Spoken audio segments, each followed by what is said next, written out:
નમસ્કાર, રામ રામ મિત્રો. શ્રી રામના ઘરે લાગી આગ.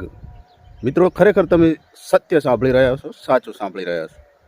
મિત્રો, ગયા એક દિવસ પહેલાં શ્રી રામનવમી એટલે કે શ્રી રામની જન્મ જયંતિ નિમિત્તે આપણા ભારત દેશની અયોધ્યા નગરીની અંદર જ્યારે 1251 હવનકુંડ અને એક હવનકુંડ યજ્ઞ થઈ રહ્યો હતો, યજ્ઞ પૂર્ણાહુતિના સમયે એક ભયંકર આગ લાગી અને 5 વીઘા એટલે કે લગભગ 1 એકરથી ઉપર જમીનની અંદર વિસ્તારની અંદર જે હવનકુંડ લગાવેલા હતા, જેની સંખ્યા 1251, એ હવનકુંડ દરમિયાન જ્યારે જે અગ્નિ ચાલી રહ્યો હતો શ્રી રામની જન્મ જયંતિ નિમિત્તે અયોધ્યા નગરીની અંદર, જે થોડાક વર્ષો પહેલાં આપણે શ્રી રામની ત્યાં પ્રાણ પ્રતિષ્ઠા પણ થઈ, એના બાદ આ વર્ષે શ્રી રામ જન્મ જયંતિ નિમિત્તે 1251 હવનકુંડની અંદર જ્યારે યજ્ઞ કરવામાં આવી રહ્યો હતો અને યજ્ઞની પૂર્ણાહુતિના સમય દરમિયાન એક ભયાનક એવી આગ લાગી, જે કહી શકાય કે શ્રી રામની નગરી એટલે કે અયોધ્યા નગરીની અંદર એટલે કે શ્રી રામના ઘેર કહી શકાય. આગ લાગવાનું કારણ શું, કઈ રીતે આગ લાગી, શું કારણથી આગ લાગી? ઘણા લોકો એવું કહી રહ્યા છે કે ભગવાન શ્રી રામનો આ સંકેત છે. ઢોંગી ધુતારાઓ જે આજે રામના નામે લૂંટી રહ્યા છે દેશને, રામના નામે પ્રભુની પ્રજાને જે લૂંટી રહ્યા છે, એ પ્રભુ આજે કોપાયમાન થયા છે. એટલે કે શ્રી રામ એમનો સંકેત છે, એમને એ કોપાયમાન થયા છે અને આ એક સંકેત કરીને આપ્યો છે, અને જેના કારણે આ આગ લાગી છે. હવે શું આમાં તથ્ય છે, સાચું છે, વિડીયોની અંદર બન્યા રહેજો, જોડાયેલા રહેજો. સૌ પ્રથમ જોઈ લઈએ આપણે કે આગની આ લપેટો કેવી રીતે આખા હવનકુંડને ચપેટામાં લઈ રહી છે, અને આ આગ ઉપર હજુ કાબુ મેળવાયો છે કે નથી મેળવાયો, એ પણ આ વિડીયોની અંદર આપણે જોવાનું છે. સૌ પ્રથમ જોઈ લઈએ આગ કેવી રીતે લાગી ને કેવી રીતે લાગી રહી છે, કેવી રીતે ફેલાઈ રહી છે. ભગવાન રામની નગરી અયોધ્યામાં રાજગઢ વિસ્તારમાં શ્રી લક્ષ્મી નારાયણ મહાયજ્ઞ દરમિયાન અચાનક ભીષણ આગ ફાટી નીકળતા ભયનો માહોલ સર્જાયો હતો.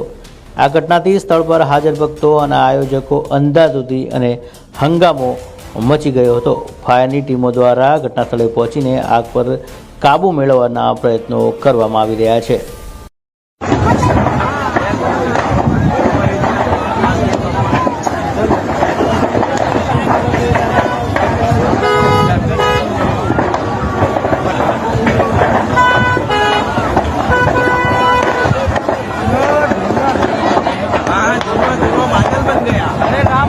बगल में है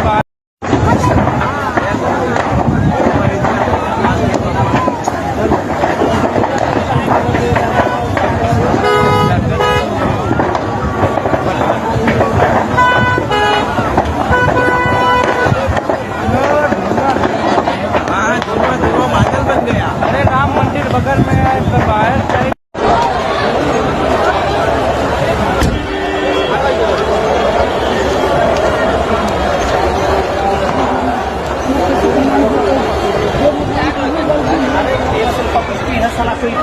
कर दिया होगा इधर दिया हुआ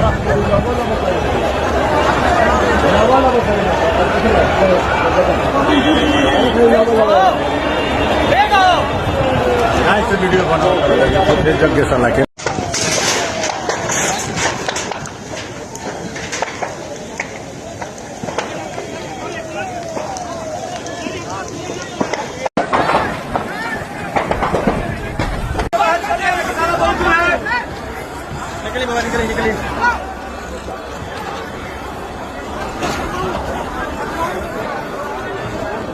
મિત્રો, આપણે જોયું કે જેવી રીતે હવનકુંડ 1251 કુંડ જે બળીને ખાખ થઈ રહ્યા છે, આપણે જોયું વિડીયોની અંદર.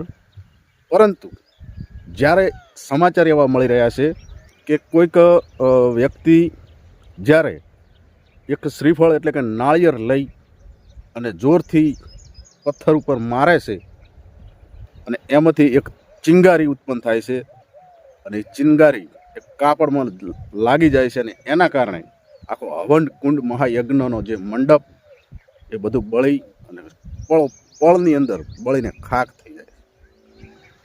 હવે મિત્રો, જે ધર્મનું કાર્ય હોય ત્યાં વિઘ્નો આવતા જ હોય છે, એવું પણ આપણે માનીએ. પરંતુ રામનું નામ લઈ અને આજે રાવણનું કામ થાય છે, ગરીબોના આંસુ પી અને અમીરો લેર કરે, મોજ કરે. પછી જ્યારે ભગવાનથી આ ના જોવાય એટલે આવા સંકેતો ક્યાંક ને ક્યાંક આ જનતાને બતાવતા હોય છે, આ ભ્રષ્ટાચારી નેતાઓને પણ બતાવતા હોય છે કે હવે બહુ થયું, મારા નામ પાછળ મારું નામ લઈ વોટ બેંક, મારા નામની પાછળ લોકોને ભરમાવવા, મારું નામ લઈ જ્ઞાતિવાદ કરાવવા, જાતિવાદ કરાવવા.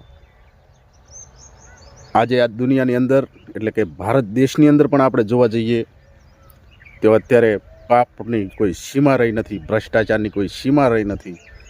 જ્યાં જુઓ તો અધર્મ. રોજ એવા આપણે દાખલા જોવા મળે જેની અંદર ધર્મની નામે ધતિંગ, ઢોંગી વેડા, ધુતારા વેડા, પંડિતો કેટલી હદે આપણે જોઈએ છીએ એટલા ધુતારા વેડા કરતા હોય, ધતિંગ વેડા કરતા હોય છે. મિત્રો, ભગવાન પણ જ્યારે રૂઠે છે, જ્યારે આ ધરતી ઉપરનું જ્યારે અધર્મ પોતાની શક્તિ આગળ વધારવા જતો હોય ત્યારે ભગવાન પણ કોપાયમાન થાય છે અને સંકેત આપે છે કે હવે બહુ થયું, સુધરી જાઓ, સમજી જાઓ. ભક્તિના નામ ઉપર ભ્રષ્ટાચાર કરવાનું બંધ કરો. આ પણ એક ભગવાનની લીલા છે. અગાઉના સતયુગની અંદર શ્રી રામદૂત બજરંગબલી એક સમયે આખી લંકા ભડકે બાળી હતી. એવી જ રીતે આ દ્રશ્યો આજે અયોધ્યા નગરીની અંદર જોવા મળી રહ્યા છે. એનો સંકેત પ્રભુ શ્રી રામ આપી રહ્યા છે કે જ્યારે રાવણ એનો અહંકાર, એના ઘમંડ અને જે ધર્મનો માર્ગ ભૂલી ગયો હતો, એ સમયે પણ મેં રાજા રાવણ જેવાનું પણ ઘર, આખી નગરી બાળીને ખાક કરી હતી. પરંતુ મારા નામ પાછળ તમે જે ઢોંગ ધુતારા કરી, મારા નામ લઈ વોટો માગો, અધર્મ ફેલાવો, તો જગ્યા કોઈ પણ હોઈ શકે, બાળીને ખાક કરતા મને વાર નહીં લાગે.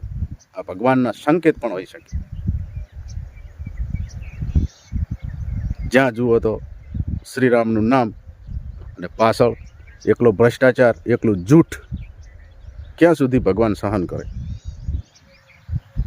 એટલે લોકો આવું પણ કહી રહ્યા છે.